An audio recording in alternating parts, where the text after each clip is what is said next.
Takže máme tady fotku kivy, kterou chceme trošičku dostřit. Použijeme k tomu metodu zvanou High Pass Sharpening. První, co musíme s tou fotkou udělat, je udělat kopii vrstvy, Duplicate Layer. Můžeme použít klávesovou zkratku Ctrl-U. Tak, ve chvíli, kdy máme kopii vrstvy, je potřeba jí zbavit barev, což provedeme pomocí příkazu Desaturate nebo Shift Ctrl a U.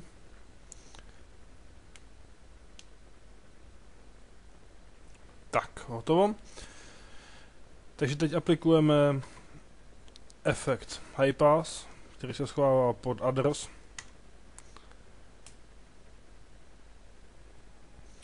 Tak, máme tady nastavení High Passu, nastavuje se pouze radius.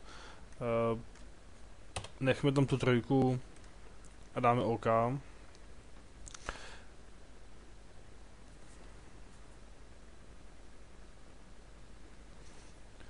Tak, vzniklo z toho něco takového, je potřeba upravit trošku úrovně.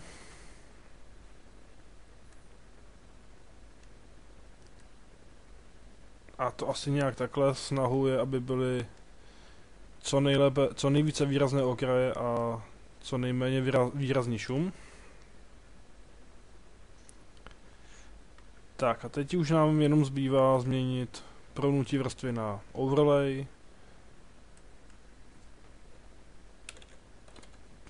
Trošku ubereme průhlednost. A teď se můžeme podívat na rozdíl, takhle to vypadalo předtím, takhle to vypadá teď. Ještě v detailu. Předtím a nyní. Takže, jak je vidět, tato metoda poměrně zásadním způsobem ovlivňuje ostrost obrazu. Je velmi použitelná, dá se použít na portréty, dá se použít na krajinu, dá se použít podstatně na cokoliv. Je velmi jednoduchá, je rychlá, jen je potřeba si s ní chvíli pohrát a odzkoušet si možnosti nastavení.